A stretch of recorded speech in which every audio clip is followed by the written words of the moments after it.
Assalamualaikum warahmatullahi wabarakatuh. Alhamdulillah, anak-anak, hari ini kita akan belajar PKN kelas 10 bab 1 tentang nilai-nilai Pancasila dalam kerangka praktek penyelenggaraan pemerintahan negara. Sebelum kita mulai, mari kita awali dengan membaca basmalah terlebih dahulu. Bismillahirrahmanirrahim. Baik, dalam pembahasan kali ini, kalian diharapkan setelah pembelajaran kali ini, kalian dapat mensyukuri nilai-nilai Pancasila dalam praktek penyelenggaraan negara sebagai salah satu bentuk pengabdian kepada Tuhan Yang Maha Esa. Yang kedua, tujuan pembelajarannya mengamalkan nilai-nilai Pancasila dalam kerangka praktek penyelenggaraan pemerintah negara. Lalu menganalisis macam dan jenis kekuasaan negara, menganalisis konsep pembagian kekuasaan di Indonesia, menganalisis kedudukan dan fungsi kementerian negara dan lembaga pemerintah non-kementerian, menganalisis nilai-nilai Pancasila dalam penyelenggaraan pemerintahan, dan terakhir menyaji hasil analisis tentang hasil keputusan bersama sesuai nilai-nilai Pancasila dalam kerangka praktek penyelenggaraan pemerintahan negara.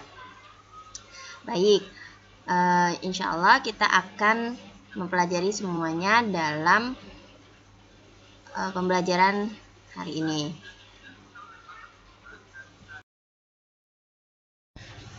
Baik, mari kita bahas tentang sistem pembagian kekuasaan negara. Pertama, kita harus tahu dulu apa itu yang disebut negara. Negara adalah organisasi kekuasaan yang berdaulat dengan tata pemerintahan yang melaksanakan tata tertib atas orang-orang di daerah tertentu. Jadi, suatu wilayah bisa dikatakan negara apabila wilayah tersebut merupakan sebuah organisasi kekuasaan, artinya ada yang berkuasa, dan berdaulat, artinya berdiri sendiri. Kemudian ada tata pemerintahannya yang melaksanakan tata tertib terhadap orang-orang di daerah itu. Maka itu bisa disebut negara. Sebuah negara memiliki syarat berdirinya secara konstitusi, secara perundangan.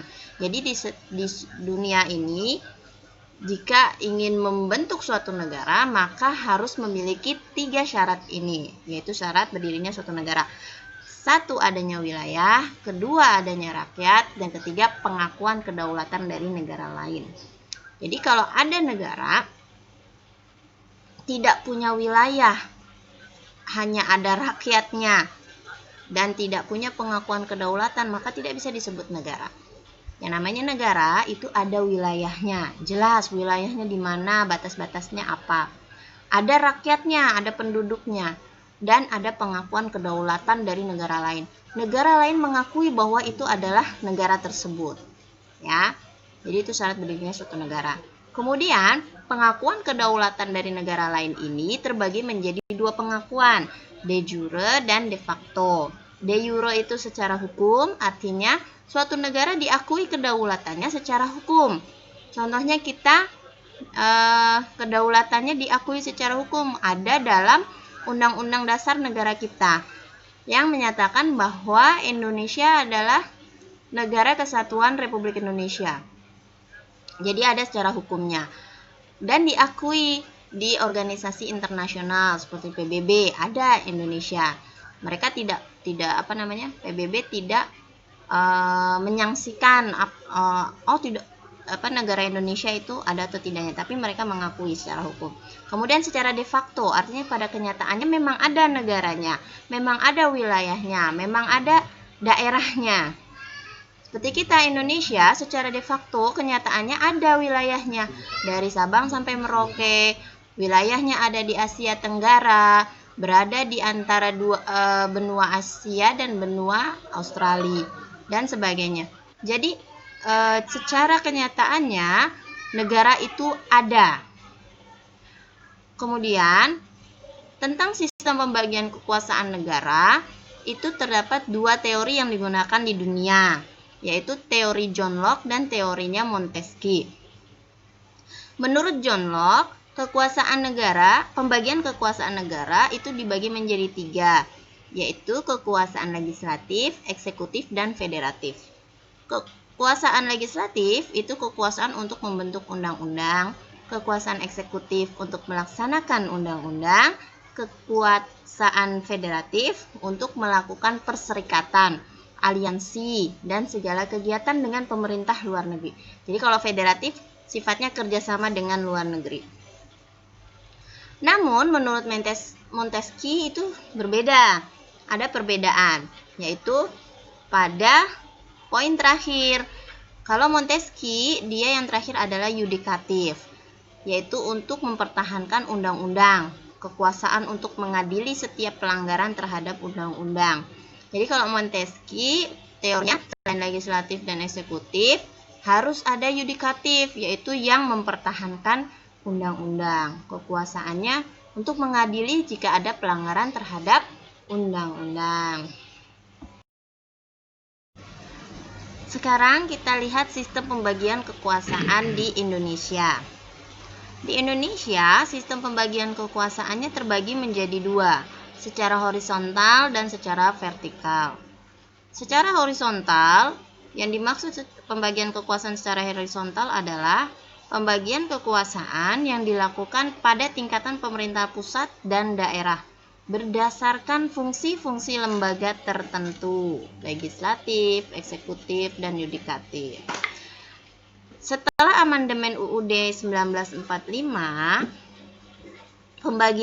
pembagian kekuasaan di Indonesia ada pada 6 kekuasaan, yaitu kekuasaan eksekutif, legislatif, yudikatif, konstitutif, eksaminatif, dan moneter. Kekuasaan eksekutif adalah kekuasaan untuk menjalankan undang-undang dan penyelenggaraan pemerintahan negara. Kekuasaan ini dipegang oleh presiden. Nah, ada di dalam Undang-Undang Pasal 4 Ayat 1 UUD NRI tahun 1945. Kemudian kekuasaan legislatif, yaitu kekuasaan negara untuk membentuk undang-undang. Kekuasaan ini dipegang oleh DPR. Kita paham bersama ya, yang membentuk undang-undang di negara kita adalah DPR atau Dewan Perwakilan Rakyat. Hal ini ada di pasal 20 ayat 1 UUD 45. Lalu kekuasaan yudikatif, yaitu kekuasaan untuk menyelenggarakan peradilan. Siapa yang memegang kekuasaan ini? Yang memegang kekuasaan yudikatif di negara kita adalah Mahkamah Agung. Sesuai dengan pasal 24 ayat 2 UUD 45. Lalu ada kekuasaan konstitutif, yaitu kekuasaan negara untuk mengubah dan menetapkan undang-undang dasar. Nah, perlu diperhatikan perbedaan undang-undang dan undang-undang dasar ya. Kekuasaan konstitutif itu untuk mengubah dan menetapkan undang-undang dasar. Yang memegang kekuasaan ini adalah MPR atau Majelis Permusyawaratan Rakyat. Kemudian kekuasaan eksaminatif atau disebut juga kekuasaan inspektif, yaitu kekuasaan negara yang berhubungan dengan penyelenggaraan pemeriksaan atas pengelolaan dan tanggung jawab tentang keuangan negara. Nah, kekuasaan ini dipegang oleh BPK, Badan Pemeriksa Keuangan. Jadi BPK yang berperan memiliki kekuasaan untuk mengawasi, memeriksa pengelolaan keuangan negara. Yang terakhir kekuasaan moneter, yaitu kekuasaan negara untuk menetapkan dan melaksanakan kebijakan moneter, mengatur dan menjaga sistem pembayaran, serta memelihara kestabilan nilai rupiah. Nah, kekuasaan ini dipegang oleh BI atau Bank Indonesia. Contohnya BI itu yang berhak mengeluarkan uang ya, mencetak uang itu BI yang mengeluarkan ya. yang mengatur, menjaga supaya nilai rupiah stabil itu adalah BI. Jadi itu ada kekuasaan moneter. Ini secara horizontal. Maksudnya secara horizontal adalah pembagian kekuasaannya berdasarkan fungsinya. Ada fungsi eksekutif, legislatif, yudikatif, dan sebagainya. Dibagi secara horizontal, secara sesuai dengan tingkatannya. Di pemerintahan pusat, eksekutifnya siapa? Presiden. Kalau di daerah, eksekutifnya siapa? Bisa gubernur, bupati, gitu. Nah, itu secara yang dilihat adalah fungsi lembaganya, ya, secara horizontal. Jadi sama-sama eksekutif, tapi tingkatnya berbeda. Presiden di pusat, gubernur di provinsi, dan sebagainya. Kemudian kalau di legislatif, contohnya pembagian secara horizontalnya. Kalau di pusat namanya DPR RI. Kalau di daerah ada DPRD. Seperti itu. Lalu, pembagian kekuasaan secara vertikal, yaitu pembagian kekuasaan negara berdasarkan tingkatannya, yaitu pembagian kekuasaan antara beberapa tingkatan pemerintahan. Contohnya, pembagian kekuasaan dari pemerintahan pusat ke pemerintahan daerah, pemerintahan provinsi, dan pemerintahan kabupaten. Misal, contohnya begini. Presiden mengeluarkan peraturan presiden, diturunkan atau dilanjutkan ke provinsi. Kepada siapa yang melaksanakan? Kepada gubernur. Nah, gubernur memiliki kekuasaan untuk mengatur provinsi yang dia pimpin.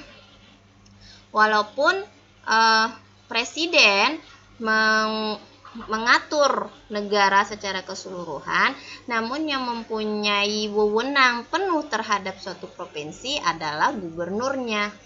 Jadi ini adalah pembagian kekuasaan negara secara vertikal. Presiden bisa menginstruksikan, misalnya ada peraturan presiden melalui gubernur. Gubernur nanti yang akan melanjutkan di tingkat provinsi. Selanjutnya nanti turun lagi dari gubernur, ada bupati, ada nanti camat gitu, ada selanjutnya sampai tingkat paling bawah. Ini namanya pembagian kekuasaan secara vertikal.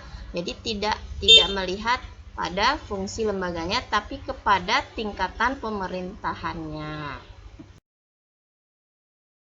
Berdasarkan Undang-Undang Nomor 39 Tahun 2008 tentang Kementerian Negara, Kementerian Negara adalah perangkat pemerintah yang membidangi urusan tertentu dalam pemerintahan. Kementerian berkedudukan di ibu kota negara dan berada di bawah pengawasan dan bertanggung jawab kepada Presiden. Jadi, menteri itu bertanggung jawabnya kepada presiden, bukan ke DPR. Mereka memimpin bidang tertentu yang sudah ditentukan oleh presiden. Berikut ini adalah urusan yang menjadi tanggung jawab Kementerian Negara. Ada 3 urusan pemerintah yang nomenklatur kementeriannya ada dalam undang-undang, yaitu meliputi 3 urusan luar negeri, dalam negeri, dan pertahanan. 3 menteri ini harus ada atau menjadi kewajiban yang harus dipenuhi oleh presiden untuk diadakan menterinya, karena ini ditetapkan oleh undang-undang. Jadi jika suatu negara kita, Indonesia, apabila terjadi sesuatu terhadap presiden, maka yang akan mengambil kepemimpinan itu akan diberikan kepada 3 menteri urusan luar negeri, dalam negeri, dan juga menteri pertahanan. Maka ini harus ada. Kemudian yang kedua, urusan pemerintahan yang ruang lingkupnya disebutkan dalam undang-undang, yaitu yang mengurusi agama, hukum, keuangan, keamanan, dan sebagainya. Terus selanjutnya urusan pemerintah yang bersifat koordinasi, sinkronisasi program pemerintah, dan sebagainya. Jadi ada urusan pemerintah yang menjadi tanggung jawab kementerian adalah ada 3 hal ini. Selanjutnya, ini adalah nilai-nilai Pancasila dalam penyelenggaraan pemerintahan. Silakan dibaca dan dipahami nilai-nilai apa saja yang ada dalam penyelenggaraan pemerintahan kita.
Sekian materi dari Ibu, terima kasih.